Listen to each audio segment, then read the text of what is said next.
అందరికీ నమస్కారం. ఈరోజు కార్తీక మాసం బుధవారం, పైగా గోవత్స ద్వాదశి. మన హిందూ సాంప్రదాయం ప్రకారం గోవును చాలా పవిత్రంగా భావిస్తాం. సకల దేవతలు గోవులోనే నివసిస్తారని మనందరి నమ్మకం. అయితే గోవును పూజించడానికి కొన్ని విశేషమైనటువంటి పుణ్యతిథులున్నాయి. ఈ తిథుల్లో కనుక పూజిస్తే మంచి ఫలితం దక్కుతుందని మన యొక్క భక్తుల విశ్వాసం. అలాంటి పుణ్యతిథుల్లోనే ఆశ్వయుజ బహుళ ద్వాదశి ఒకటి. దీనినే గోవత్స ద్వాదశి అని కూడా అంటారు. సాక్షాత్తు గోవులో వివిధ భాగాల్లో దాగి ఉన్నటువంటి వివిధ రకాల దేవీ దేవతల యొక్క వివరాల గురించి ఇప్పుడు మనం తెలుసుకుందాం. గోవు నుదురు కొమ్ముల భాగంలో పరమేశ్వరుడు కొలువు తీరుంటాడట. గోవు నాసిక భాగంలో సుబ్రహ్మణ్యేశ్వర స్వామి వారు, ఆవు కన్నుల దగ్గర సూర్యచంద్రుడు ఉంటారని, నాలుకపై వరుణదేవుడు, ఆవు సంగరంలో సరస్వతీదేవి, ఆవు చెక్కిళ్లలో కుడివైపున యముడు, ఎడమవైపున ధర్మదేవతలు, ఆవు కంఠంలో ఇంద్రుడు, ఆవు పొదుగులో 4 పురుషార్థాలు, ఆవు గిట్టల చివర నాగదేవతలు, గిట్టల పక్కన అప్సరసలు ఉంటారని మన నమ్మకం. అందుకే గోమాతను సకల దేవతా స్వరూపంగా భావించి పూజిస్తాం. ఈ రోజున దూడతో కూడినటువంటి గోమాతను పూజించిన వారికి సకల సంపదలు కలిగి ఆయురారోగ్య ఐశ్వర్యాలు కలుగుతాయని పురాణాలు చెబుతున్నాయి. ఏ పూజకైనా కానీ సత్వర ఫలితం రావాలంటే కొన్ని నియమాలు పాటించడం తప్పనిసరి.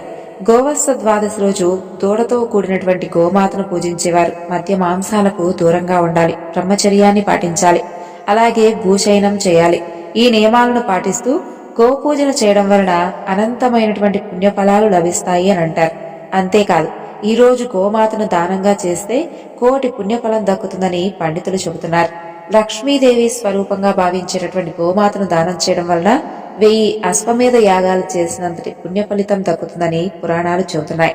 అలాగే ఆవు పాలు ఎంతో శ్రేయస్కరం కాబట్టి ఆవు పాలను చక్కగా తల్లులు, అంటే ఎవరైతే చంటి పిల్లలు ఉన్నటువంటి తల్లులకు దానం చేయడం వలన ఆయురారోగ్యాలు సిద్ధిస్తాయి. ఈ గోవత్స ద్వాదశి రోజు మనం కూడా గోమాతను పూజించి అష్టైశ్వర్యాలను, ఆ తల్లి అనుగ్రహాన్ని పొందుదాం. ఇక ఈ రోజున కార్తీక మాసపు బుధవారం అంటే విఘ్నేశ్వరుడికి ఎంతో ప్రీతికరం. మరి పరమ పవిత్రమైనటువంటి ఈ కథను భక్తి శ్రద్ధలతో వినవారికి సకల విజయాలు, అలాగే స్వామివారి అనుగ్రహం తప్పకుండా లభిస్తుంది. మరి ఆ కథలేమిటో ఇప్పుడు మనం తెలుసుకుందాం. స్వామివారి పూజలో ఏది లేకపోయినా కానీ గరిక ఉంటే చాలు, స్వామి సంతృప్తి చెందుతాడు. పూర్వం దక్షిణ దేశంలో అవంతి అనే ఒక నగరం ఉండేది. దానిని సులభుడు అనేటటువంటి ఒక రాజు పరిపాలించేవాడు. సకల సద్గుణవంతుడు ఆ రాజు. అలాగే గొప్ప దానశీలి, భక్తిపరుడు. ఆ మహారాజు ప్రతినిత్యము కూడా గణపతిని ఆరాధిస్తూ ఉండేవాడు. అతని భార్య పేరు సుముద్ర, మహాపతివ్రత. భర్తకు అన్ని విషయాల్లోనూ సహకరిస్తూ ఉండేటటువంటి గొప్ప ఉత్తమమైనటువంటి ఇల్లాలు. ప్రతినిత్యము కూడా భగవంతుని యొక్క పూజలను చేసుకుంటూ ఆ దంపతులు ఎప్పుడూ కూడా సంతోషంగా ఉండేవారు. ఒకనాడు సులభుడు అతని భార్యతో కలిసి పురాణ శ్రవణం చేస్తూ ఉంటాడు. ఆ సమయంలో బాగా చిరిగిపోయినటువంటి మాసిక వస్త్రాలతో మధుసూదనుడు అనేటటువంటి ఒక బేద బ్రాహ్మణుడు అక్కడికి వచ్చి భిక్షను యాచిస్తాడు. ఆ రాజు అతని యొక్క వాలకాన్ని చూసి గట్టిగా నవ్వి అవమానిస్తాడు. అందుకు ఆ విప్రుడు ఆగ్రహించి, రాజా, నీవు ధనమదంతో నిండిపోయి ఉన్నావు. నీవు భిక్షార్థినై వచ్చినటువంటి నన్ను చూసి దారుణంగా పరిహసించావు కదూ. కాబట్టి ఇకపై నీవు నాగలికి కట్టబడినటువంటి ఎద్దుల మారిగా నిరంతరం కూడా భూమిని దున్నుతూ బాధను అనుభవించుగాక అంటూ శపిస్తాడు. అది విన్నటువంటి మహాపతివ్రత అయినటువంటి ఆ సులభుడి భార్య సుముద్ర ఎంతో కోపం తెచ్చుకుని, ఓ విప్రుడా, ఇంత చిన్న తప్పుకు అంత ఆవేశంతో మహారాజు అని కూడా చూడకుండా నా భర్తను ఈ విధంగా శపించావు. అందుకుగాను నీవు కూడా యుక్తాయుక్త విచక్షణ తెలియనటువంటి కంచరగాడిదైపోగాక అంటూ తిరిగి శపిస్తుంది. ఇక మధుసూదనుడికి మరింత ఆగ్రహం కలుగుతుంది. మహారాణి, నన్ను విప్రుడనను కూడా చూడకుండా శపించావు కదూ. నీవొక చండాలురాలిగా మారి కటిక దరిద్రాన్ని అనుభవిస్తూ తినకూడనవన్నీ కూడా తింటూ దౌర్భాగ్యమైనటువంటి జీవితాన్ని గడుపుగాక అంటూ ఆ రాజపత్ని సుముద్రకు శాపాన్నిస్తాడు ఆ బ్రాహ్మణుడు. ఆ విధంగా ఆ ముగ్గురు కూడా పరస్పరం శాపాలిచ్చుకొని వారి వారి శరీరాలను వదిలేస్తారు. ఇక ఈ సులభ మహారాజు నాగలికి కట్టుబడినటువంటి ఎద్దుగా మారిపోగా మధుసూదనుడు అనేటటువంటి బ్రాహ్మణుడు కంచరగాడిదిగా మారిపోతాడు.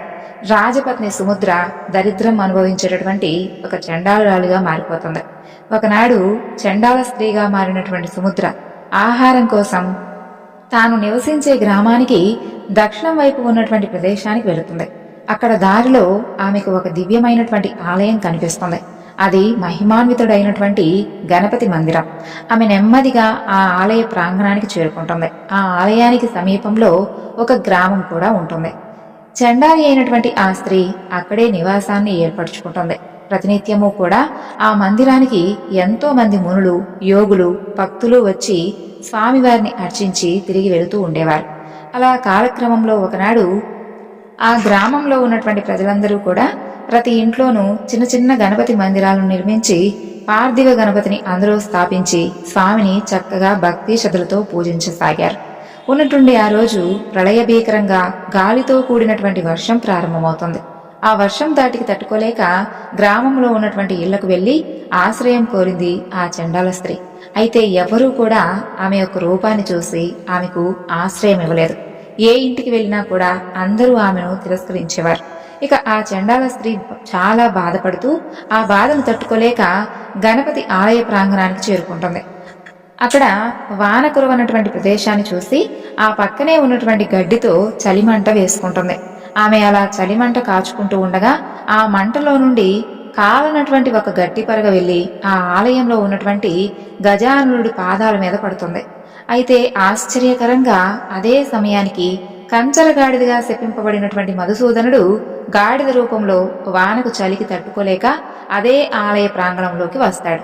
అదే విధంగా ఎద్దుగా శపింపబడినటువంటి సులభుడు కూడా ఎద్దు రూపంలో అక్కడికే వస్తాడు.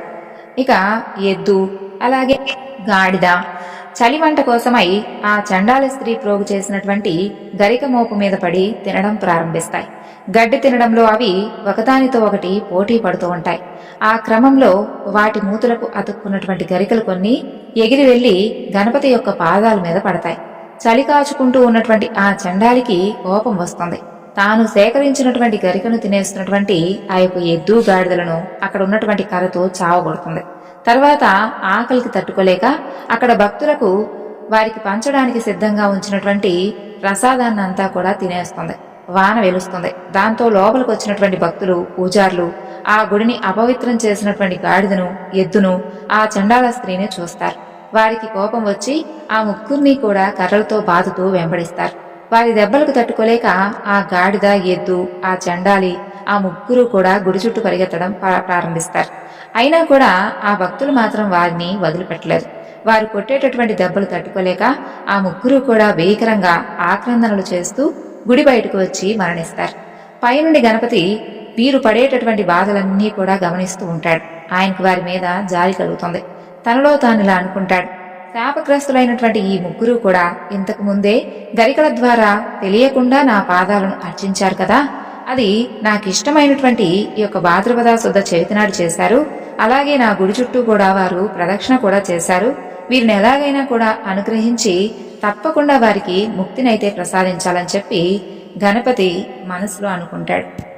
అలా అనుకున్నటువంటి గణపతి ప్రాణాలు కోల్పోయినటువంటి ఆ ముగ్గురికి కూడా దివ్య దేహాలను ప్రసాదిస్తాడు. వెంటనే వారిని తీసుకుని వెళ్ళడానికి వినాయక లోకం నుండి ఒక దివ్య విమానం దూతలతో అక్కడికి వచ్చి వారి ముందుకు వస్తుంది. ఆ యొక్క దివ్య దృశ్యాన్ని అక్కడే సాధన చేసుకుంటూ ఉన్నటువంటి కొందరు యోగులు, తపస్సంపన్నులు చూస్తారు. వారు గణపతి దూతల దగ్గరకు వచ్చి, అయ్యా, ఈ ఎద్దుకి, గాడిదకి, ఈ చండాలికి అసలు ఇలాంటి దివ్యదేహాలు ఎలా వచ్చాయి? ఎంతో కాలం నుండి గణపతిని ఆరాధిస్తూ ఉన్నటువంటి మాకు లభించినటువంటి ఆ అనుగ్రహం వీరికి ఎలా లభించింది? మేమంతా కూడా చాలా కాలంగా నిరాహారులమై తీవ్రమైనటువంటి తపస్సు చేస్తూ ఉన్నాం. మరి మాకెప్పుడూ కూడా ఆ యొక్క గజాననుడి కరుణ లభించలేదే, ఎప్పుడు లభిస్తుంది అంటూ ప్రార్థిస్తారు. అప్పుడు ఆ గణపతి దూతలు వారితో ఈ విధంగా చెప్పడం ప్రారంభిస్తారు. యోగులారా, గజానుడి యొక్క మహిమలను వర్ణించడం 1000 తలలున్నటువంటి ఆదిశేషుడికి కూడా సాధ్యం కాని పని. నిత్యము కూడా బ్రహ్మేంద్రాది సమస్త దేవతలు ఏ ఒక్క వేద మంత్రాలతో ఎవరినైతే స్తుతిస్తూ ఉంటారో అలాంటి గణపతి మహిమలను వర్ణించడం ఎవరికి సాధ్యం కానటువంటి పని. అలాంటి గణపతికి అత్యంత ప్రీతిపాత్రమైనది దూర్వాంకురం. ఈ దూర్వాంకురాన్ని స్వామికి సమర్పిస్తే కలిగేటటువంటి వచ్చే ఫలితం అనంతం. అది ఎన్నో దానాలతోనూ వ్రతాలతోనూ తపస్సులతోనూ పొందిన ఫలాల కన్నా కూడా ఎంతో గొప్పది.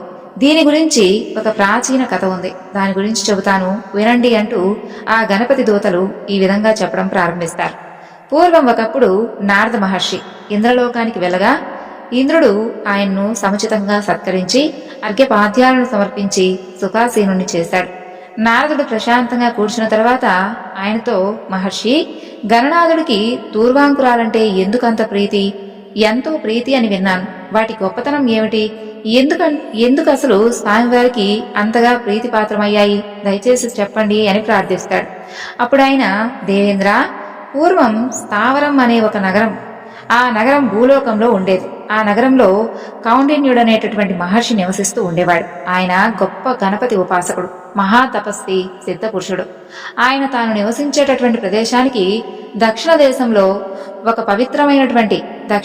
ఒక పవిత్రమైనటువంటి ఆశ్రమాన్ని నిర్మించాడు. నూతనంగా నిర్మించినటువంటి ఆ ఆశ్రమం చక్కని నీటి కొలనులతోనూ ఫలపుష్ప భరితాలై వృక్షాలతోనూ అందమైనటువంటి లతలతోనూ చూడటానికి ఎంతో రమ్యంగా ఉంది. అలాంటి ఆహ్లాదకరమైనటువంటి వాతావరణంలో కౌండిన్యముని స్థిరమైనటువంటి చిత్తంతో ధ్యాన నిష్ఠాపరుడైనటువంటి ఆ యొక్క గణపతిని షోడశాక్షర మహామంత్రమైనటువంటి గణేశాయ నమః అనేటటువంటి నామాన్ని ప్రతినిత్యము కూడా జపించసాగుతూ ఉండేవాడు. అలా ప్రతిరోజు కూడా ఆశ్రమంలో మొలచినటువంటి దూర్వాంకురాలతో అంటే లేత గడ్డి చిగులతో గణపతి ప్రతిమను అర్చిస్తూ ఉండేవాడు. ఒకనాడు కౌండిన్యుడి భార్య ఆశ్రయాదేవి ఆయనతో, స్వామి, మీరు ప్రతిరోజు కూడా పూజానంతరం గణపతి ప్రతిమ మీద ఈ దూర్వాంకురాలను ఉంచుతున్నారు. వాటితోనే స్వామిని పూజిస్తున్నారు. కేవలం ఈ గడ్డి పరకలకే గణేశుడు సంతోషిస్తాడా? వీటిని సమర్పించడంలో ఉన్నటువంటి రహస్యం ఏమిటి? దయచేసి నాకు చెప్పండి అని కోరింది. అప్పుడు కౌండిన్యుడు చిరునవ్వుతో ఇలా చెబుతాడు, దేవి, పూర్వం సంయమని అనేటటువంటి ఒక నగరం ఉండేది. ఒకనాడు ఆ నగరంలో ఎంతో వైభవంగా ఒక ఉత్సవం జరుగుతూ ఉంది. దానికి అప్సరసలు, గంధర్వులు, దిక్పాలకులు, ఇలా సకల దేవతాగణాల వారందరూ కూడా విచ్చేశారు. ఎంతో వైభవంగా కొలువు తీరి ఉన్నటువంటి దేవతల సమక్షంలో అతిలోక సుందరి తిలోత్తమ అద్భుతంగా నృత్యం చేస్తూ ఉంది. ఆ సమయంలో అనుకోకుండా తిలోత్తమ కట్టుకున్నటువంటి చీర తొలగింది. అది చూసి ఆ సభలో కూర్చున్నటువంటి యముడు ఎంతో మోహపడ్డాడు. ఒక్కసారిగా పైకి లేచి ఆమెను కౌగిలించుకోవాలనుకుంటాడు. అంతలో అతని వీర్యం స్థలితమై భూమి మీద పడింది. ఆయన సిగ్గుతో తల వంచుకుని కూర్చున్నాడు. అలా నేల మీద పడ్డటువంటి యముడి వీర్యం నుండి బగబగా మండేటటువంటి జ్వాలలతో ఒక భయంకరమైనటువంటి పురుషుడు ఆవిర్భవించాడు. భయంకరమైనటువంటి కోరలతో, విశాలమైనటువంటి ముఖంతో, నిప్పు కణాల్లాంటి కళ్ళతో పెద్దగా అరుస్తూ అందర్నీ కూడా భక్షించాలని ఆ రాక్షసుడు బయలుదేరాడు. వికటాట్టహాసం చేస్తూ వస్తున్నటువంటి అతన్ని చూసిన ముల్లోకవాసులందరూ కూడా విపరీతమైనటువంటి భయంతో ఉనికిపోయారు. అందరూ కూడా వైకుంఠానికి పరిగెత్తి శ్రీహరిని శరణు వేడుకున్నారు. ఆయన ఆ పని తన వల్ల కాదని, ఆ రాక్షసుడి బారి నుండి కాపాడగలిగేది కేవలం గణపతి మాత్రమే అని చెప్పి ఆయన్నే శరణు వేడుకోమని పంపించాడు. అప్పుడు దేవతలందరూ కూడా తిరిగి గణేశ లోకానికి వెళ్లి ఆయన్ను భక్తితో స్తుతించారు. సమస్త విఘ్నాలను హరించేవాడు, సమస్త విఘ్నస్వరూపుడు, ఈ యొక్క సర్వానికి కూడా సాక్షిభూతుడు, సర్వస్వరూపుడు, కరుణా సముద్రుడు, జగత్తును పరిపాలించేవాడు, పూర్ణమైనటువంటి తపస్వరూపుడు, సర్వసంహారకారుడు, వేదాంగాలు తెలిసినటువంటి వేద స్వరూపుడైనటువంటి ఓ గణేశ, నీకు వందనం నాయనా. అందరి సంకటాలను తీర్చేటటువంటి దయాస్వరూప, వరప్రదాయక, నీకు భక్తితో నమస్కరిస్తున్నాం స్వామి. నీకన్నా మాకు వేరే దిక్కులేదు. నీవు తప్ప మమ్మల్ని ఎవరూ కూడా రక్షించలేరు. ఉన్నట్టుండి ఈ అకాల ప్రళయం మాపై దాపురించుకొచ్చింది. ఈ దుష్ట రాక్షసుడు మమ్మల్ని చంపాలని చూస్తున్నాడు. ప్రభు, దేవదేవ, మమ్మల్ని అందరినీ కూడా ఈ యొక్క మృత్యు భయం నుండి కాపాడు. నీ పాదాలను శరణు వేడుకుంటున్నాం అంటూ దీనాతి దీనంగా ప్రార్థిస్తారు. దేవతల ప్రార్థనలు విన్నటువంటి గణపతి వెంటనే వారికి బాలగణపతి రూపంలో సాక్షాత్కరిస్తాడు. దేవతలారా, భయపడకండి, మీ అందరికీ కూడా నేను అభయాన్ని ఇస్తున్నాను అంటూ వారికి ధైర్యం చెబుతాడు. అలా దేవతలందరూ కూడా బాలగణపతిని చూసి ఎంతో భక్తి ప్రపత్తులతో ఆయనకు సాష్టాంగ నమస్కారం చేస్తారు. గజానన, ఈ యొక్క బాలస్వరూపం ఏమిటయ్యా? మేమింతవరకు ఇలాంటి అవతారాన్ని అస్సలు దర్శించనే లేదు. ఇంత అందమైనటువంటి బాలుడి రూపంలో ఎందుకు అవతరించావు స్వామి? మహాభయంకరాకారంతో ఉన్నటువంటి ఆ రాక్షసుడు మమ్మల్ని భయపెడుతూ ఉంటే నీవిలా చిన్నపిల్లాడి రూపంలో వచ్చావేమిటి? అయ్యో, నిన్నే నమ్ముకున్నామే. ఇంత చిన్న రూపంతో మమ్మల్ని అసలు ఎలా కాపాడుతావు స్వామి అంటూ వారెంతో ఆందోళన పడతారు. అప్పుడు వారి భయాన్ని చూసి చిన్నగా నవ్వుకున్నటువంటి బాలగణపతి వారితో ఇలా అంటారు, దేవతలారా, నేను కావాలనే ఈ విధంగా బాలగణపతి రూపాన్ని ధరించాను. మీరు అలానే చూస్తూ ఉండండి, మీ కార్యాన్ని నేను తప్పకుండా నెరవేరుస్తాను. ముందు మీరంతా వెళ్ళి ఆ రాక్షసుణ్ణి ఇక్కడకు వచ్చేలా ప్రేరేపించండి, తరువాత జరగవలసింది నేను చూసుకుంటాను అని పలుకుతాడు. ఆ విధంగా గణపతి మాటలు విన్నప్పటికీ కూడా దేవతల్లో కొందరికి ధైర్యం చిక్కలేదు. ఆ రాక్షసుడు చూస్తే పర్వతంలో ఉన్నాడాయా, ఈయనేమో పసిబాలుడి రూపంలో కనిపిస్తున్నాడు, అసలు ఎలా వాడిని సంహరిస్తాడు, మనల్ని ఎలా రక్షిస్తాడు అంటూ సందేహిస్తారు. అంతలోనే దిక్కులు పిక్కటిలేలా అరుస్తూ కాలాగ్ని స్వరూపుడై మహారాక్షసుడు వారి ముందు ప్రత్యక్షమవుతాడు. వాడిని చూసి దేవతలందరూ కూడా హాహాకారాలు చేస్తూ తలో దిక్కుకు పరిగెడతారు. దేవతలతో పాటుగా మునులు, మహర్షులు కూడా పరిగెడుతూ ఉంటారు. అది చూసినటువంటి ఆ రాక్షసుడు వాళ్ళని పట్టుకోవాలని వెంబడిస్తూ ఉంటాడు. వెంటనే బాలరూపంలో ఉన్నటువంటి గణపతి అతని దారికి అడ్డుగా నిలుస్తాడు. పిల్లవాడి రూపంలో నిలుచున్నటువంటి గణపతిని చూసి ఆ యొక్క కారణాల రాక్షసుడు ఆశ్చర్యపోతాడు. అంతలోనే తన దారికి అడ్డుగా ఎంతో ధైర్యంగా నుంచున్నందుకు అతనికి విపరీతమైనటువంటి ఆగ్రహం వస్తుంది. ఒక్కసారిగా తన పాదాలతో భూమిని చలుస్తాడు. ఆ చర్యకు భూమి గడగడ వణికిపోతుంది. వెంటనే భీకరంగా అరుస్తాడు. ఆ ధ్వనికి పర్వతాలు కూడా వణికిపోతాయి. సముద్రాలైతే పొంగి ప్రవహిస్తూ ఉంటాయి. ఒక్కసారిగా ప్రచండంగా గాలి వీస్తుంది. మహా వృక్షాల సైతం నేల కొరుగుతాయి. ఇంత జరుగుతున్నా కూడా బాలగణపతి మాత్రం మాత్రం చలించలేదు. అలాగే స్థిరంగా నిలబడి తన యొక్క చిన్న చిన్న చేతులతో మహాబలవంతుడైనటువంటి ఆ యొక్క అసురుణ్ణి ఒక్కసారిగా అవలీలగా పైకి లేపి అందరూ చూస్తూ ఉండగా అమాంతం మింగేస్తాడు. ఆ అద్భుతాన్ని చూసినటువంటి దేవతలందరూ కూడా హర్షధ్వానాలు చేస్తారు. బాలగణపతికి నమస్కరించి స్తుతిస్తారు. ఆ విధంగా బాలగణపతి ఉదరంలోకి చేరినటువంటి ఆ రాక్షసుడు లోపలే దగ్ధమైపోతాడు. దాంతో బాలగణపతి శరీరం అంతా కూడా విపరీతమైనటువంటి వేడెక్కిపోతుంది. ఆ విషయం తెలుసుకున్నటువంటి దేవేంద్రుడు చల్లదనం కోసమై స్వామివారికి చంద్రకళను బహుకరించి ఇవ్వగా ఆయన దాని వెంటనే తన యొక్క నుదుటి మీద ధరిస్తాడు. దానితో పాలచంద్రుడిగా కీర్తింపబడ్డాడు.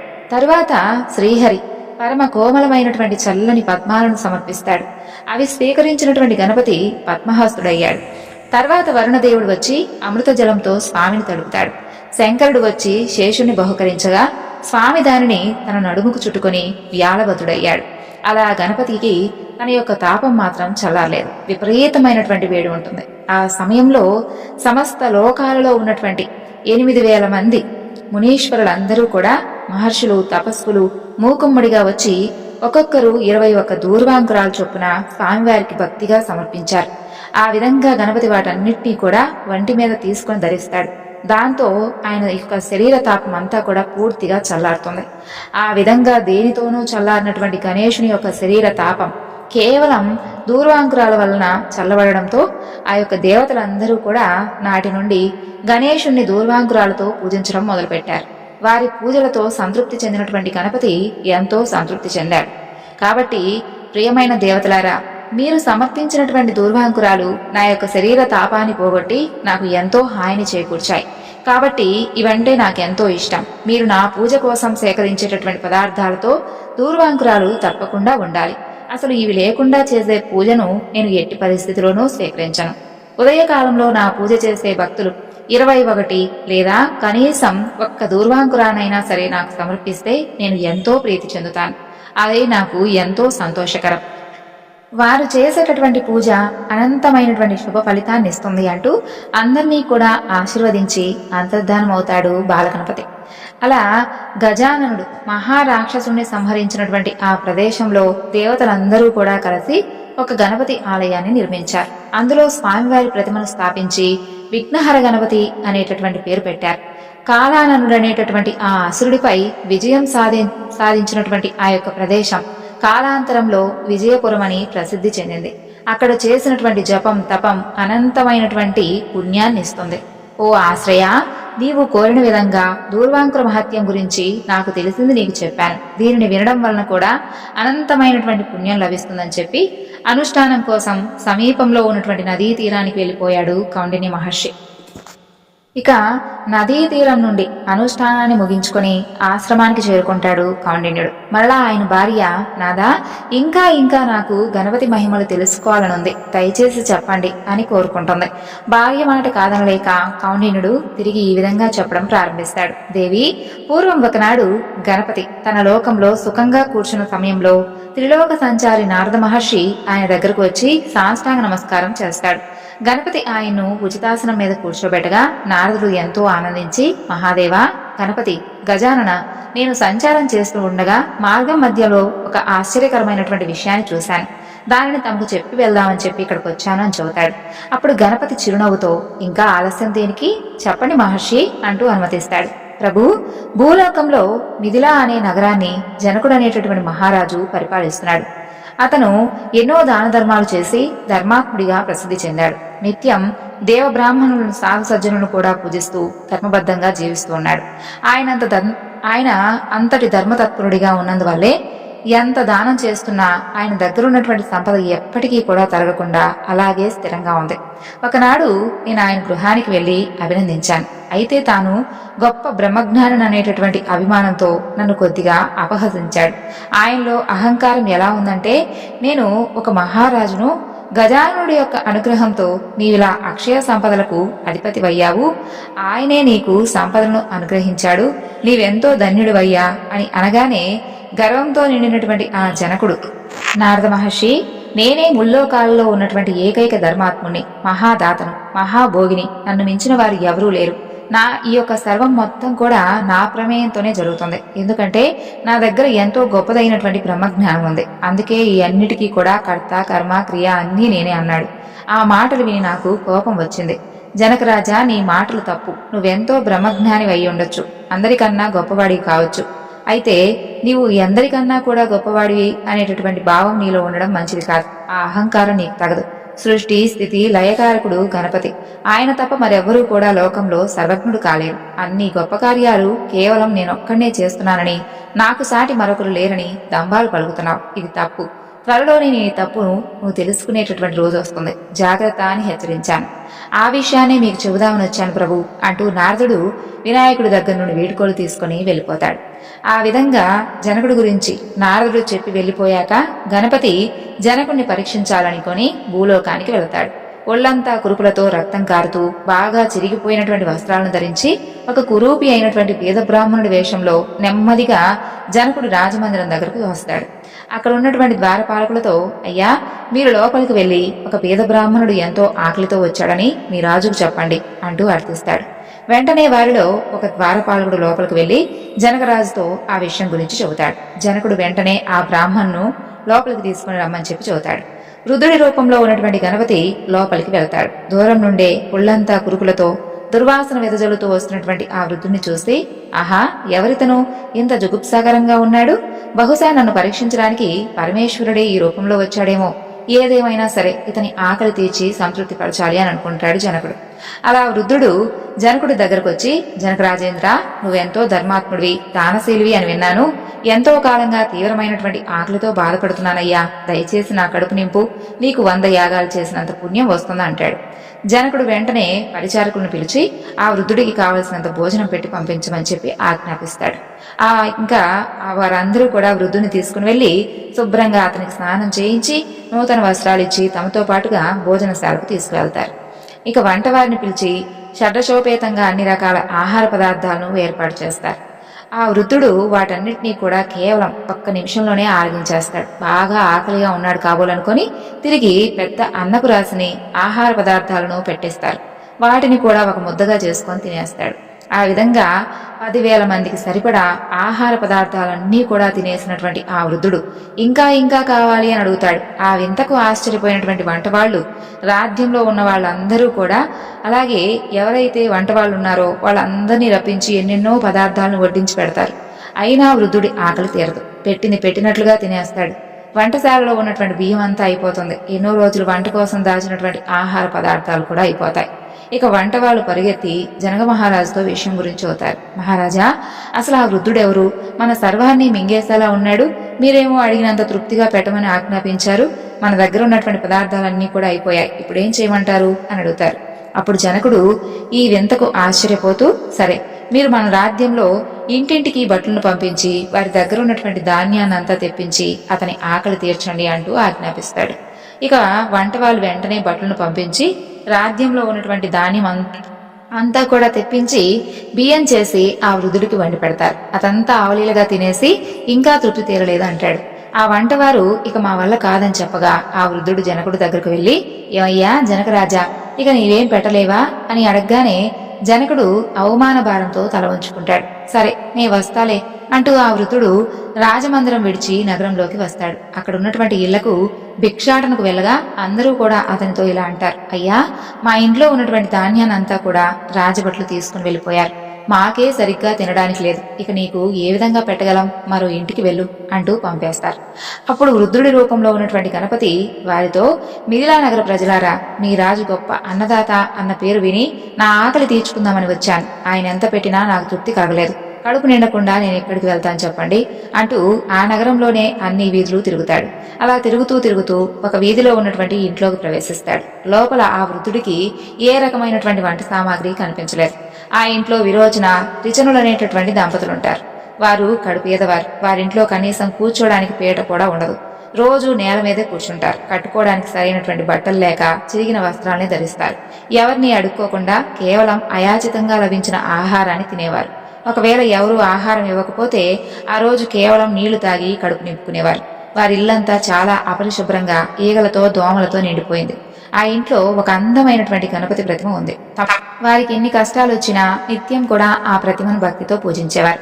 అలాంటి బీద దంపతుల ఇంట్లోకి ప్రవేశించినటువంటి ఆ వృద్ధుడు వారితో, పుణ్య దంపతులారా, నేను ఒక బీద బ్రాహ్మణుని బాగా ఆకలి వేసి జనక మహారాజు మందిరానికి వెళ్లి నా ఆకలి తీర్చమన్నాను. అందుకు ఆయన సరేనని నా ఆకలి పూర్తిగా తీర్చలేకపోయాడు. అందుకే తృప్తిగా తినడానికి ఇలా అన్ని వీధులు తిరుగుతూ మీ ఇంటికి వచ్చాను. మీ ఇంట్లో ఏదైనా ఉంటే పెట్టండి అంటాడు. ఆ మాటలు విని ఆ వీధ దంపతులు ఆశ్చర్యపోతారు. విపురోత్తమా, సాక్షాత్తు జనక మహారాజే మిమ్మల్ని తృప్తిపరచలేకపోయాడంటే కటిక దరిద్రులమైనటువంటి మేమెంత, మా బ్రతికెంత? మేమే 4 రోజుల నుండి ఏమీ లభించక నీళ్లతో కడుపు నింపుకుంటున్నాం. ఇక నీ ఆకలి ఎలా తీర్చగలం అంటారు. దంపతులారా, మీరేమీ సంకోచించవద్దు. ప్రేమతో భక్తితో మీరే కొంచెం ఇచ్చినా ఏదిచ్చినా నాకు తృప్తి కలిగిస్తుంది. అలా కాకుండా అహంకారంతో నాకెంత ఇచ్చినా అది నాకు తృప్తిని కలిగించదు. మీరిచ్చేది ఏదైనా కానీ ఆనందంగా స్వీకరిస్తానంటాడు ఆ యొక్క మాయావృతుడు. విప్రోత్తమా, మా దగ్గర నీవు తినడానికి తగినటువంటి పదార్థం ఏమీ లేదు. ఈ రోజు ఉదయం మా ఇష్టదైవమైనటువంటి గణనాథుని పూజించడానికి దూర్వాంకురాలను తెచ్చాం. వాటిలో పూజ చేయగా ఒక్క దూర్వాంకురం మాత్రమే మిగిలింది అని అంటారు. మరేం పర్వాలేదు, నాకు ఆ దూర్వాంకురాన్నే ఇవ్వండి. భక్తితో మీరిచ్చినటువంటి ఆ ఒక్క దూర్వాంకురమే నాకెంతో సంతృప్తిని కలిగిస్తుంది అంటాడు. ఆ విధంగా ఆ యొక్క మాయావృద్ధుడు చెప్పగానే విరోచన లోపలికి వెళ్లి దూర్వాంకురాన్ని తెచ్చి ఆయనకిస్తుంది. అది తెలుసుకున్నటువంటి వృద్ధుడు ఎంతో సంతృప్తి చెందుతాడు. ఎంతో భక్తితో ఆ ఇల్లాలిచ్చినటువంటి దూర్వాంకురాన్ని శబ్దశోపేతమైనటువంటి విందులా భావించి స్వీకరించడంతో ఆ యొక్క వృద్ధుడి ఆకలంతా కూడా చల్లారిపోతుంది. గణపతి తన యొక్క మాయావృద్ధుడి రూపాన్ని వదిలేసి నిజరూపంతో ప్రత్యక్షమవుతాడు. పుణ్యదంపతులారా, మీ భక్తి శ్రద్ధలు నాకు ఎంతో ఆనందాన్ని కలుగజేస్తాయి. తినడానికి తిండి లేకపోయినా మీరు ఎప్పుడూ కూడా నా పూజను మానలేదు. నేటితో మీ కష్టాలు తొలగిపోయాయి. ఏం కావాలో కోరుకోండి, ప్రసాదిస్తాను అంటాడు. స్వామి గజానన, ఈ ఘోర సంసార బాధల నుండి మాకు విముక్తిని ప్రసాదించు. తిరిగి మేము ఏ జన్మ ఎత్తినా ఎక్కడ జన్మించినా నీ చరణ కమలాల మీద భక్తి శ్రద్ధలు స్థిరంగా ఉండే విధంగా అనుగ్రహించు. ఇంతకు మించి మాకేమీ కోరికలేదు అంటూ వినయంగా అంటారు ఆ దంపతులు. తదాస్తు, మీరు కోరిన విధంగా జరుగుగాక అంటూ ఆశీర్వదించి అక్కడి నుండి అంతర్ధానమవుతాడు గజానుడు. దేవి, విన్నావు కదా దూర్వాంకురం యొక్క మహిమ ఎంత గొప్పదో. ఎన్ని భక్ష్యబోధ్యాలను అన్నపానీయాలను స్వీకరించినా తృప్తి చెందనటువంటి ఆ గణేశుడు భక్తితో సమర్పించినటువంటి ఒక్క గట్టి పరగతో ఎంత సంతృప్తి చెందాడో విన్నావు కదా. పరమ పవిత్రమైనటువంటి ఈ యొక్క దూర్వాంకుర వృత్తాంతం గురించి చదివినా విన్నా వినిపించినా అనంతమైనటువంటి పుణ్యం కలుగుతుంది. వారికి ఐహిక ముష్కిక ఫలాలు సంప్రాప్తిస్తాయి. చివరికి గణేశుని సాయుధ్యం లభిస్తుందంటూ తన భార్య ఆశ్రయాదేవికి వివరించాడు కౌన్యుడు. ఈ రోజు ఈ వివరణను ఇంతటితో ముగిస్తున్నాను. మరొక చక్కని వివరణతో మరలా కలుసుకుందాం. అంతవరకు